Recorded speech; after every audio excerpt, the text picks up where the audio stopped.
Accroissement des ressources financières, renforcement des actions sur le terrain et synergie dans les interventions des acteurs, voilà quelques propositions formulées au cours de la concertation entre le gouvernement et les mairies de Yaoundé. Objectif, redonner à la capitale du Cameroun sa beauté d'antan.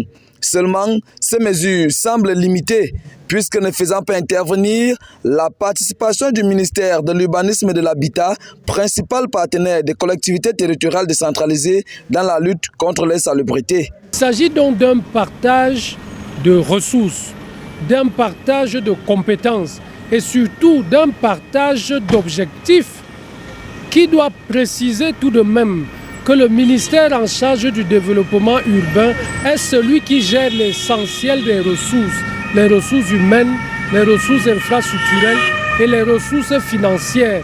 Pour les responsables des collectivités territoriales décentralisées, il faut désormais que l'État mette à leur disposition les moyens financiers nécessaires.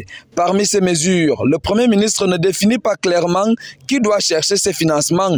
Les grands travaux relèvent de la responsabilité gouvernementale et notamment de la responsabilité du ministère en charge du développement urbain. Vous vous imaginez bien que la ville de Yaoundé ne saurait disposer des ressources susceptibles de faire face à un tel investissement.